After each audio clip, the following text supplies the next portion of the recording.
Hello and welcome to my in-depth weekly horoscope for week commencing the 20th of December for the Sun or the Ascendant.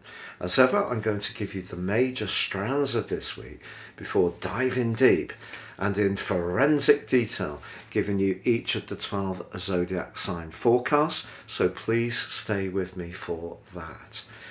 This week is going to see the Sun arrive in the sign of Capricorn on Tuesday, but this also heralds the winter solstice. So we're entering the fourth quadrant of the Western tropical astrological year, so the last 13 weeks run. So this is a really notable transition.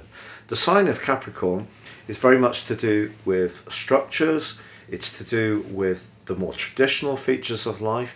It can be an area that we have a focus on goals and ambitions, and therefore to do with our professional interactions, but not exclusively. Of course, the sign of Capricorn is Earth, and it is cardinal, so it's very much a sign of leadership. So the free-spirited energy of Sagittarius makes way for the more somber vibe of Capricorn, but we still have Mars in Sagittarius, which is a very adventurous combination. And in fact, by the end of this week, Mars is forging a super link with Saturn. So when we get the energy of Mars combining collaboratively with the structural energies of Saturn, that can be very positive. Now, as this week begins, we also have Mercury in a terrific angle with Uranus across the first 3 days.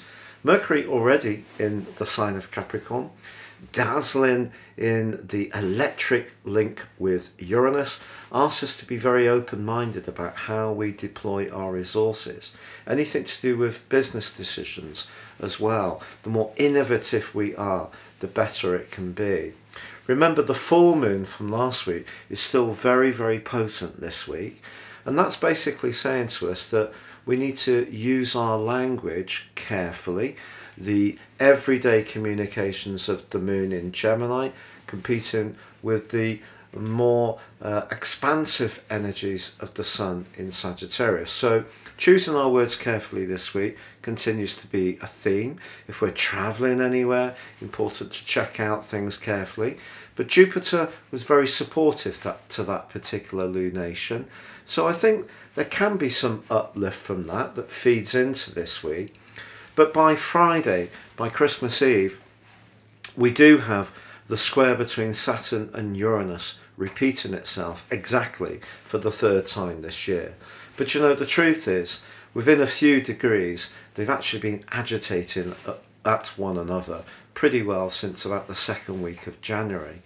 But this just reminds us that the liberty that Uranus wants us to have has to be balanced against the responsibilities that Saturn wants us to show.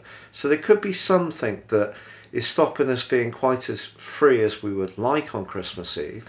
And then on Christmas Day, we have the second of two conjunctions between Venus and Pluto. The first was on the 11th of December, and of course last week Venus went into its retrograde. Now this could bring about some real lovely sentimental connections, perhaps to people from our past. Perhaps we can really appreciate how fortunate we are to have the folks in our life that we have had. But if you're in a relationship where there is quite a lot of leverage around money or even intimacy, Venus's combination with Pluto can make us much more conscious of the power balance that's going on Christmas Day as well. Can you believe it? So that's a potentially tricky one, but definitely an opportunity to celebrate the stability of the relationships that do work well for us. And if you're not in a relationship, or even spending this Christmas time alone, which I have experienced myself, and it's not easy, what I would say to you is this does give you an opportunity to think very profoundly about what you would like going into next year, future forward. But I am now going to share with you each of the 12 zodiac signs in detail. But just before I do, remember, if you'd like to sign up for your free daily horoscope, written horoscope, direct to your device each morning, please see the link beneath this video. Also, if you'd like to get your year 2022 personal forecast, you can do so and get your character analysis as well. You will get the full 12 months from the time of the order to the end of next year. If you order in January, you will get 12 months from that point, but 30% off too. Hello Taurus, and welcome to your in-depth forecast for week commencing the 20th of December. Your Christmas week starts really brightly with Uranus in your sign, forging a really agile angle to Mercury, the planet of quick thinking. And it could be that you're going to use your dexterity in order to order this week in a way which works for you to the maximum. Now, of course, the winter solstice is glorious for you because the sun's moving into your sister Earth triplicity of Capricorn. So it likes being in this location. It's joining up with Mercury and also your ruler Venus in its close alliance with Pluto. So all of this suggests that if you are travelling somewhere, and of course that depends on where you are, what the current situation is with rules and regulations in your locality, but if you are travelling somewhere, I actually feel that you may really embrace that this year.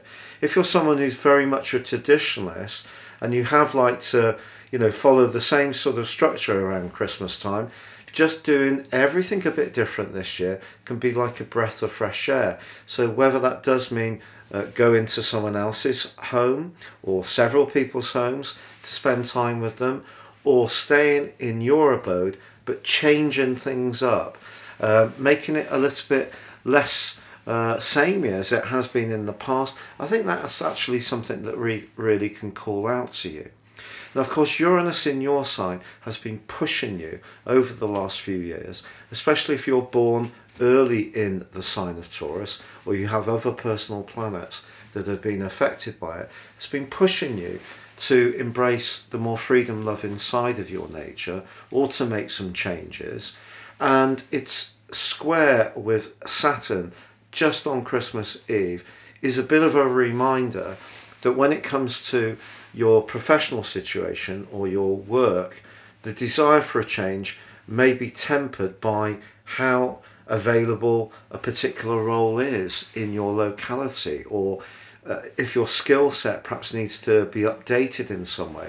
So I think quite a bit of your thinking over the festive season can be about how you can add some stimulation, some spontaneity to your approach, how you might add some new skills, how higher education could feature in your approach, or perhaps skills and talents that you've got that you're sharing with other people. People can become much more conscious of the talents and qualities that you've got and you're able to share with them. And that can prove to be very gratifying. However, on Christmas Day, your ruler Venus is exactly aligned with Pluto. Venus conjunct Pluto is an interesting combination.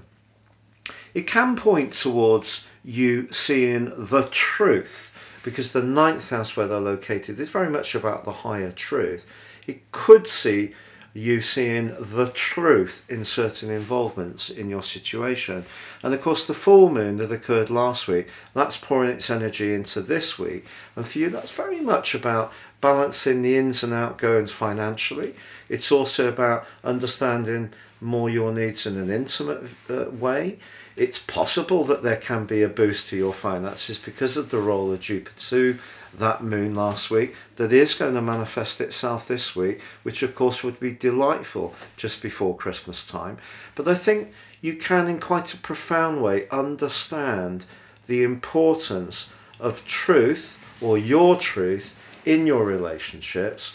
But that square between Saturn and Uranus, I think it really is flagging up where you may feel a bit confined in a situation where you feel your choices are a bit limited. But your chart is incredibly open-minded, and I think that you are going to be quite surprised that by the turn of the year, the ideas that are beginning to develop for you are very, very enterprising indeed. I hope you have a wonderful Christmas time, and goodbye.